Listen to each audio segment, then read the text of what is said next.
छात्रों, आज मैं फिर एक बार द हिस्ट्री ऑफ इंग्लिश का टॉपिक बताने के लिए तैयार हूँ। कैसे हैं आप? मुझे यकीन है कि आप अच्छे से होंगे। देखिए, पिछली कक्षा में मैंने आपको 55 BC में कौन कौन सी घटनाएं हुई ये बताया। जूलियस सीजर की पूरी हिस्ट्री मैंने बताई कि कैसे कैसे उन्होंने इंग्लैंड पे हमला किया, कैसे कैसे उनकी हत्या हुई और कैसे कैसे हत्यारों की भी हत्या हुई। ये सारी कहानी मैंने आपको बताई थी। अब उससे आगे की क्या घटना हुई वो आज मैं आपको बताने जा रहा हूं। तो आइए, अब तक हमने बीसी को देखा था, अब एडी में आ जाइए, यानी ईसवी सन में एनो डोमनी में आइए, after the death of Christ. कि after the death of Christ 43 AD में क्या हुआ, तो जरा देखिए। 43 एडी में फिर एक बार रोमन ने इंग्लैंड पर बड़ा भयानक हमला किया। और मैं ये बताना भूल गया था कि इंग्लैंड पर हमेशा से हमलों का इतिहास रहा है। बार बार इंग्लैंड पर हमले होते रहे और इंग्लैंड की स्थिति ऐसी थी कि वो किसी का सामना करने के लिए तैयार नहीं थे। फलतः वो हमेशा गुलामी के शिकार रहे। लेकिन एक वक्त ऐसा भी आया कि इंग्लैंड ने 72 देशों पर शासन कर लिया, जिसमें अपना भी देश शामिल रहा। यहाँ भी उन्होंने लगभग 150 सालों तक शासन किया। तो ये समय समय की बात है। आइए, 43 एडी में क्या हुआ ये मैं आपको बता रहा हूँ। 43 एडी में फिर रोमन कॉन्केस्ट हुआ। कॉन्केस्ट का मतलब होता है विजय, यानी फतह। रोमन ने फिर इंग्लैंड पर हमला कर उसे जीत लिया और पूरी तरह वहां बस गए, यानी अपने आप को सेटलमेंट कर लिया वहां सेटल कर लिया, यानी उनका पूरी तरह इंग्लैंड में सेटलमेंट हो गया।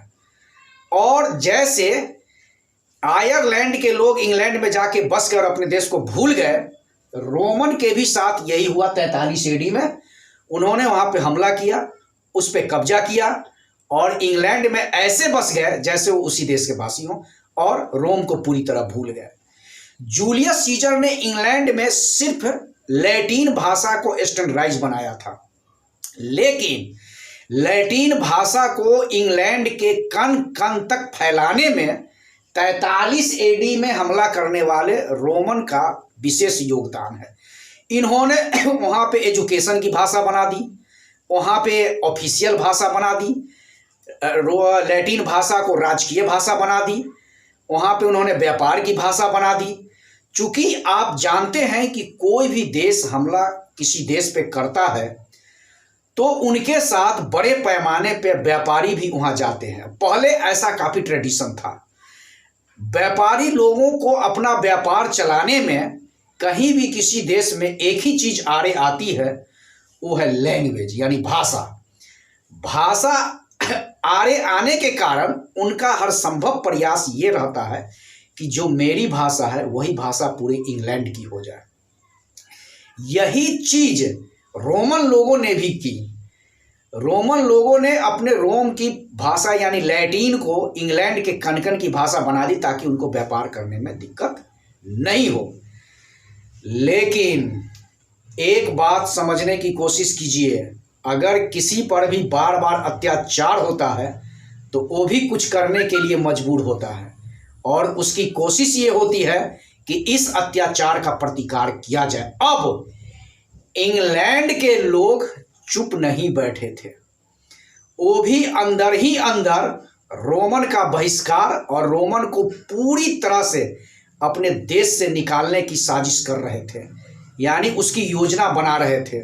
वो भी अपने आप को मजबूत कर रहे थे और अपनी कमर मजबूत कर रहे थे ताकि अब किसी रोमन हमले का जोरदार तरीके से प्रतिकार किया जाए, यानी उनको रिटेलिएट किया जाए। अब हम बर्दाश्त नहीं करेंगे, ये इंग्लैंड के लोगों ने सोच लिया था। इसका रिजल्ट कब आया? 436 एडी में। ये चौथी क्रोनोलॉजी देखिए, चौथी डेट 436 एडी, यानी कितने वर्षों के बाद? तो आप इसे यहां पे माइनस करके देखें, 436 माइनस 43, 393, यानी इज इट करेक्ट?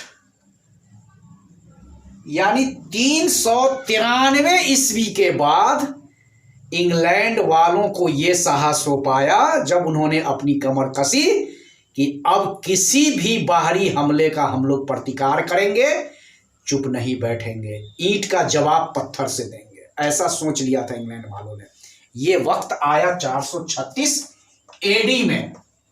436 एडी में इंग्लैंड की सारी जनता ने रोमन के खिलाफ विद्रोह कर दिया। मैं यहां पे एक क्लू बात बता रहा हूं कि रोमन का जो धर्म था वो तो रोमन धर्म था, लेकिन वो लोग अपने आप को कैथोलिक कहलाना चाहते थे। Catholic,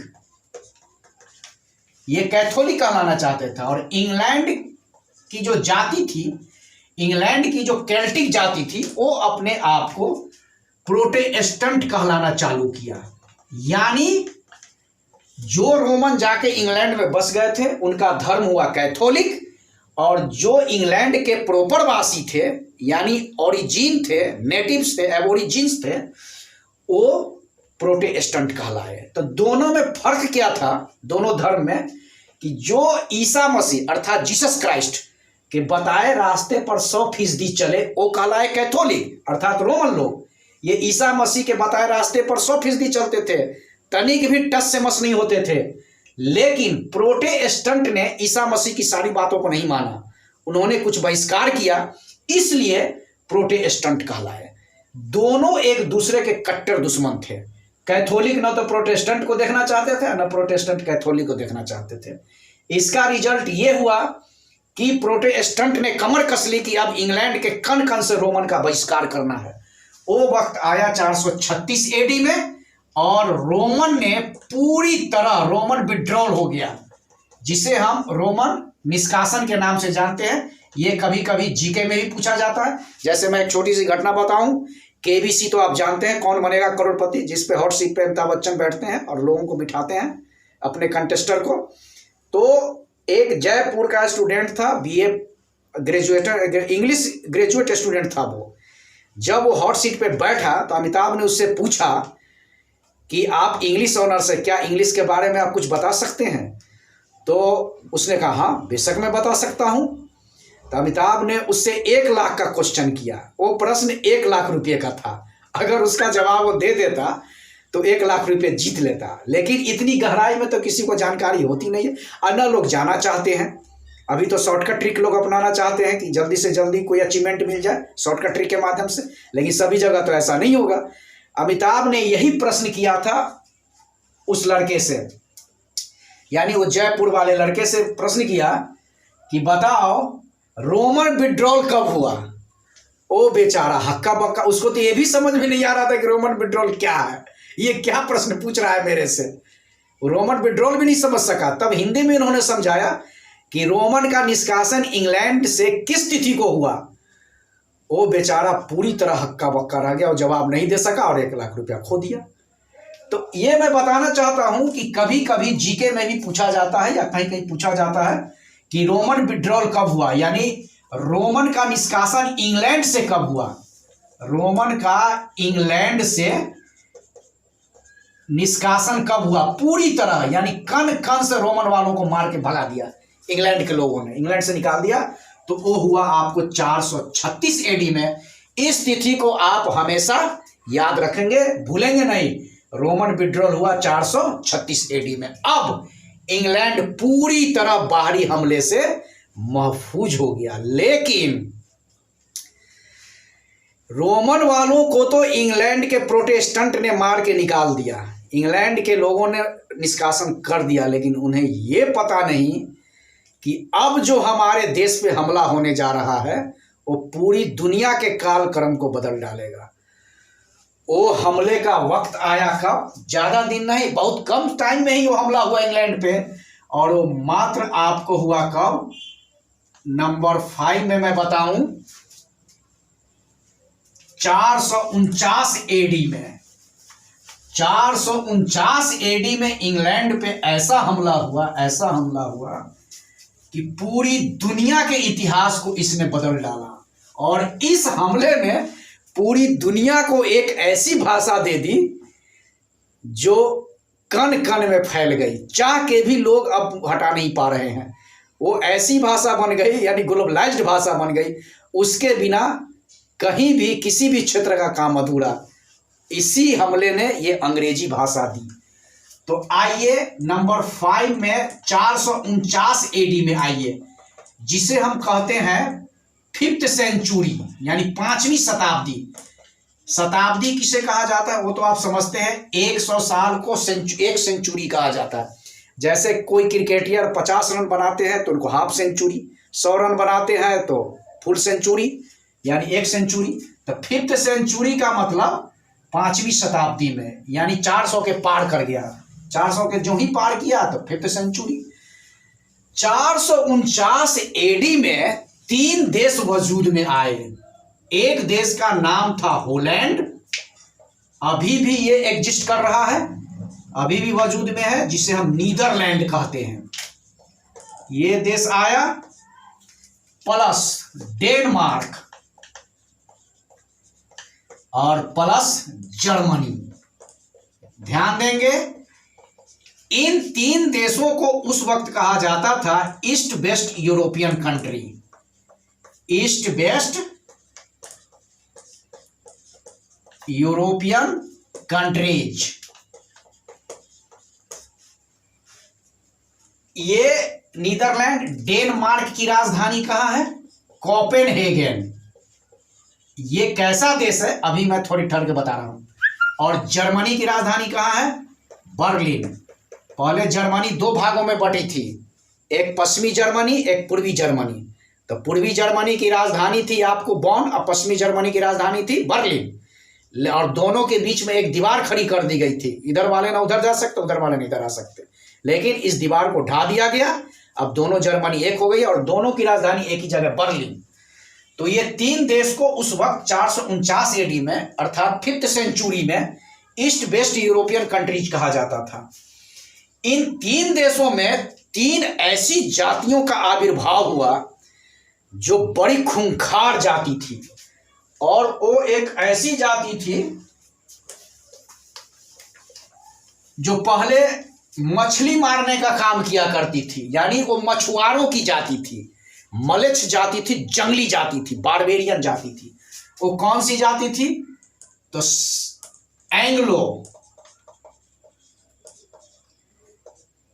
एंग्लोज plus Saxons plus Jutes.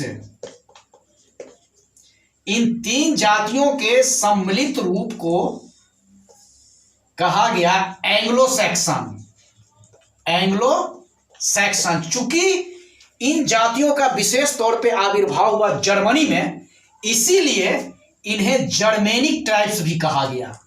इसे आप जर्मेनिक ट्राइब्स भी कह सकते हैं, जर्मेनिक ट्राइब्स। ट्राइबल जाति क्या होती है आप जानते हैं? खानाबदोश जाति जो जंगल में रहती है, जैसे आदिवासी, नट, बक्खो, कीचक, ये सब ट्राइबल जाति थी, ये जंगली जाति थी। ये जाति पहले मछली मारने का काम, इनका मुख्य पेशा था मछली मारना, मछली को पकड़ के लाना, बेचना, खाना, व्यापार कर, यही था। लेकिन जैसे जैसे जातियों की संख्या बढ़ती गई, इन्होंने अपना मूल पेशा को बदल लिया और इन्होंने अपना पेशा बना लिया। क्या? ये कपड़े का व्यापार करने लगे, ये चाय पत्ती का व्यापार करने लगे, ये शीशे का व्यापार करने लगे, ये कागज का व्यापार, यानी नाना प्रकार के व्यापार से ये काफी धनी हो गए। और उस वक्त इनकी भाषा थी ट्यूटोनिक। इनकी भाषा थी, जर्मेनिक ट्राइब्स की भाषा थी, मैं शॉर्ट में लिख रहा हूं, जीटी का मतलब आप समझेंगे जर्मेनिक ट्राइब्स यहां के परिप्रेक्ष्य में। इनकी भाषा थी ट्यूटोनिक। और मैं आपको बताऊं कि ये ट्यूटोनिक भाषा कहां से बनी थी?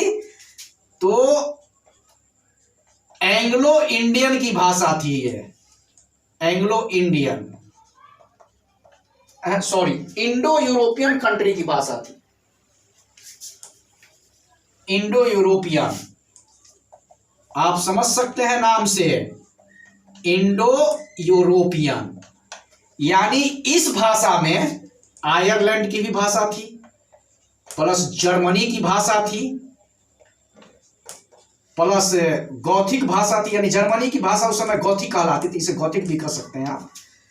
इतनी भाषा और भी अन्य प्रकार की, जैसे डेनमार्क की डेनिश भाषा थी, डेनिश, ये कई प्रकार की भाषाओं के मेल से ये भाषा बनी थी। लेकिन इसमें जो खास भाषा थी वो इंडो, यानी इंडिया की संस्कृत भाषा भी शामिल थी इसमें।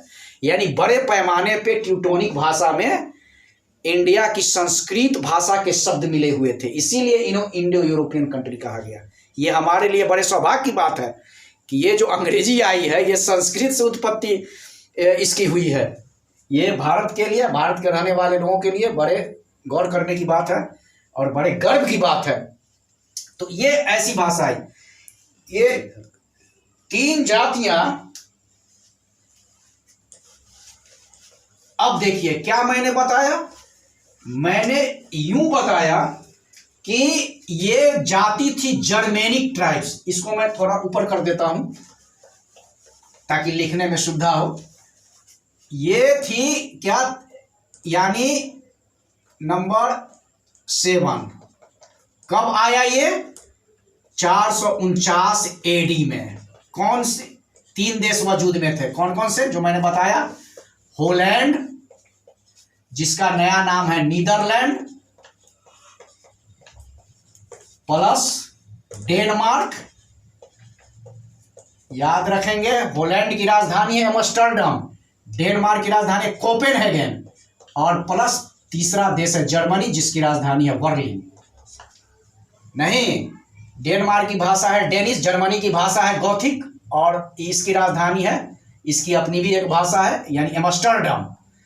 ये 3 देश में 3 जातियां पैदा हुई थी जिन्हें मैंने क्या बताया, एंग्लो सैक्सन्स।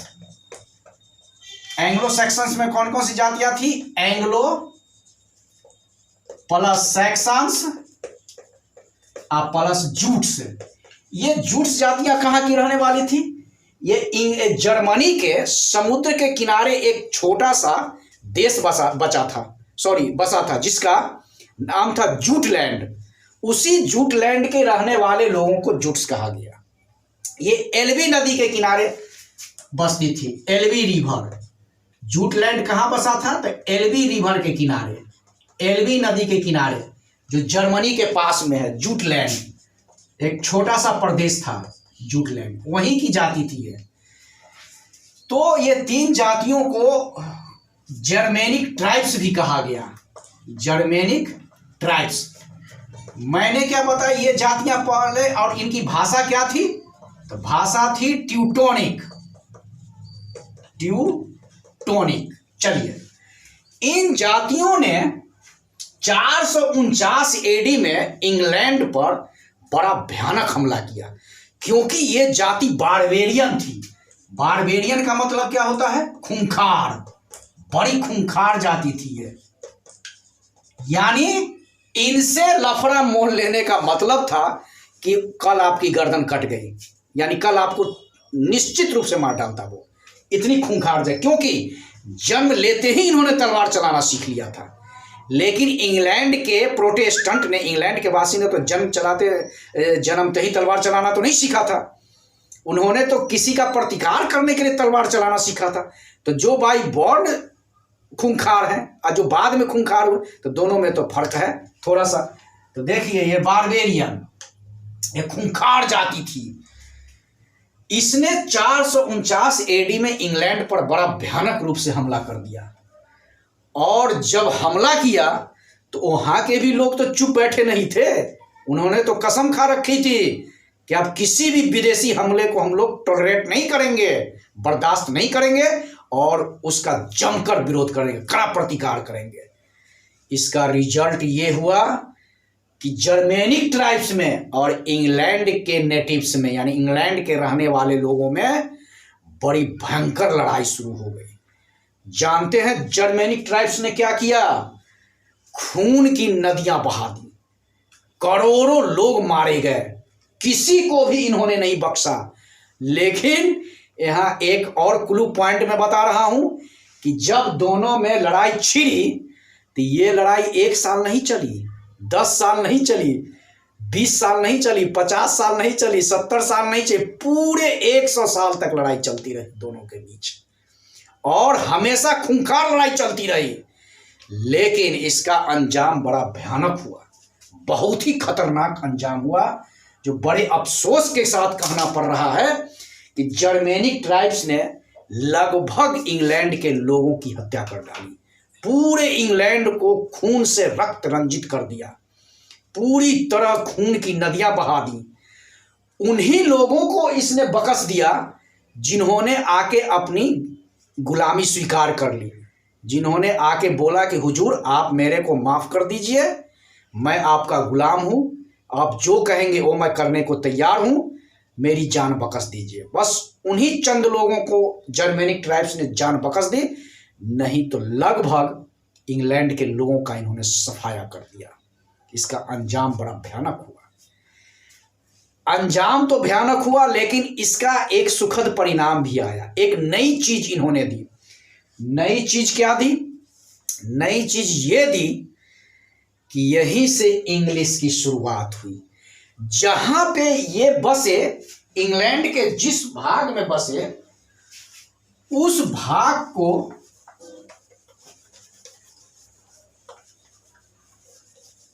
यहां पे और एक बात मैं बता दूं कि ये भी तो व्यापारी थे, जर्मेनिक ट्राइब्स भी ट्रेडर्स थे।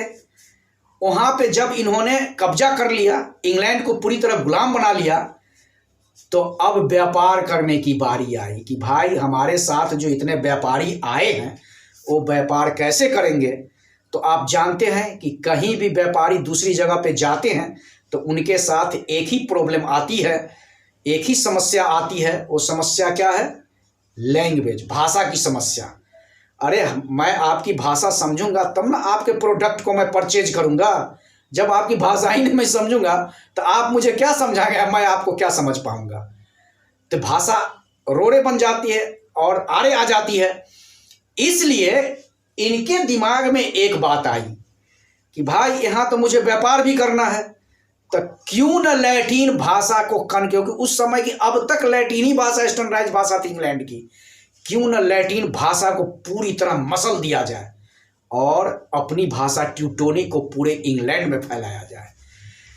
तो यहाँ एक बात जानने की कोशिश कीजिए कि जहां पे ये जर्मेनिक ट्राइब्स बसे थे, फिर मैं शॉर्ट फॉर्म लिख रहा हूं जीटी, इसे आप हमेशा जर्मेनिक ट्राइब समझेंगे यहाँ के परिप्रेक्ष्य में। तो जहां पे ये बसे उसका नाम था जेम्स टाउन। यहीं पे बड़े पैमाने पे जर्मेनिक ट्राइब्स बस गए। लेकिन आप तो जानते हैं कि ये जो एंग्लो आप देख रहे हैं, एंग्लो, ये इंग्लिश शब्द से बना। जर्मनी की एक ट्यूटोनिक भाषा है इंग्लिश शब्द से एंग्लो बना और एंग्लो से ही एंग्ली बनी। जरा इस पर गौर फरमाएंगे। इंग्लिश से एंग्लो और एंग्लो से एंग्ली बनी। ये इंग्ली क्या है भाया? इंग्ली का मतलब जर्मनी की भाषा में, यानी ट्यूटोनिक भाषा में, इंडो यूरोपियन की भाषा में होता है टू कैच फिश, यानी मछली पकड़ना। टू कैच फिश का मतलब क्या होता है? मछली। चूंकि इनका पेशा था ये मछली पकड़ना, इसीलिए इस जाति को इंग्ली कहा गया। यहां भी अपने भी देश में देखते हैं कि जो जिसका पेशा रहता है वही नाम लेके हम लोग पुकारते हैं। जो कॉबलर है तो चमार का काम करता है, उसको हम लोग चमड़वा कहते हैं। जो हलखोर है, डोम है, उसको कहते हैं। जो दूध बेचने का काम, उसको ग्वाला कहते हैं। तो जिसका जो पेशा है, प्रायः हमारी कोशिश ये होती है, जो नहीं होना चाहिए, गलत बात है, जो नाम है नाम लेके बुलाना चाहिए। तो जो पेशा है उसी पेशा के नाम के आधार पर हम संबोधन करते हैं। तो ये चूंकि मछली पकड़ने का काम करते थे, तो जर्मनी की भाषा में या ट्यूटोनिक भाषा में इंग्ली का मतलब होता है टू कैच फिशेज, यानी मछली पकड़ना। तो इसीलिए ये इंग्ली थे। और इंग्लैंड में कहां बस गए ये? तो जेम्स टाउन में। जब ये जेम्स टाउन में बसे तो इन्होंने बड़ी संख्या में अपनी जाति बसा ली यहाँ पे, और इंग्लैंड के लोगों को ये कहने लगे विलासी, यानी विल्स, विलासी, और ये कहलाए इंग्लैंड के लोगों को ये कहने लगे फॉरेनर। और इंग्लैंड की जो जाति थी केल्टिक रोमन, केल्टिक सेक्शन को क्या कहने लगी? विलासी नहीं, और ये क्या कहने लगी? ये जर्मेनिक ट्राइब्स जीटी, ये कहने लगी आपको फॉरेनर्स। किसको? उल्टा देखिए, उल्टा ही बात करते थे ये जर्मेनिक ट्राइब्स, ये आपको विदेशी कहने लगे। तो जर्मेनिक ट्राइब्स जब विदेशी कहने लगे तो जर्मेनिक ट्राइब्स इन्हें क्या कहने लगे? फॉरेनर्स। इंग्लैंड के रहने वाले लोगों को फॉरेनर्स कहने लगे, और केल्टिक लोग जीटी को कहने लगे विलासी। इसका रिजल्ट ये हुआ कि दोनों एक दूसरे से काफी नफरत करने लगे। नफरत का अंजाम ये हुआ कि अब दोनों एक दूसरे के नाम को भी गलत तरीके से पेश करते थे। अब देखिए यहां इंग्लिश की उत्पत्ति कैसे हुई। इन्होंने क्या किया, जो इंग्लैंड के रहने वाले लोग थे यानी केल्टिक, कभी भी इन्होंने जर्मेनिक ट्राइब्स नहीं बोला, एंग्लो सेक्शन नहीं बोला, क्योंकि ये तो काफी चिढ़े हुए थे और बड़े पैमाने पे जर्मेनिक ट्राइब्स ने इंग्लैंड में तबाही मचाई थी, मार काट मचाई थी, इसलिए ये लोग अंदर अंदर तो जल रहे थे। तो इनको हमेशा इंग्ली कहते थे, न कि ये हमेशा इंग्ली कहते थे। याद रखेंगे, इस पर ध्यान देंगे आप, यहीं से अंग्रेजी की शुरुआत है। इंग्ली कहते थे, इंग्ली, और इसी इंग्लिश से बनी एंग्ली। कालांतर में क्या हुआ कि यही इंग्लैंड के लोग जर्मेनिक ट्राइब्स की भाषा को ट्यूटोनिक न बता करके एंग्लिक कहने लगे, एंग्लिस्क, और यही एंग्लिक्स बाद में बन के इंग्लिश के रूप में आई। ऐसे इंग्लिश की भाषा वजूद में आई। अब देखिए कैसे, तो यहां पे था पहले क्या? एंग्लो, एंग्लो से बनी इंग्ली, इंग्ली से बनी एंग्ली, एंग्ली से एंग्लिश और इंग्लिश। यानी इस भाषा का आविर्भाव एक समझिए महज इत्तेफाक था, यानी महज एक संयोग था। तो आप देखें कि ऐसे इंग्लिश वजूद में आई, ऐसे इंग्लिश वजूद में आई। और इंग्लैंड उस समय नाम नहीं था, उस समय नाम उसका था सेक्शन। ये था क्या कि इंग्लैंड को उस समय एंग्लिकीन कहते थे। एंग्लिकीन, कीन का मतलब होता है रेस यानी जाति, यानी ये एंग्ली की जाति हुई, और एंग्लिकीन से बनी एंग्लिसीन, एंग्लिसीन, और यही एंग्लिसीन बाद में बन गई इंग्लैंड, इंग्लैंड, और यही इंग्लैंड बाद में बना इंग्लैंड। ऐसे इंग्लैंड वजूद में आया। कहने का मतलब ये कि ऐसे इंग्लिश वजूद में आई और ऐसे इंग्लैंड वजूद में आया। इस तरह अंग्रेजी की उत्पत्ति हुई, यानी the origin of English, the origin of England. अब मैं अगली कक्षा में आपको अगली तिथि बताऊंगा, यानी इससे आगे की तिथि 449 के बाद 1006 से अब मैं चलूंगा, जब फ्रांस वालों ने हमला किया, विलियम ने हमला किया इंग्लैंड पर। चलिए आज का कोटा इतना ही। बहुत बहुत धन्यवाद। जय हिंद।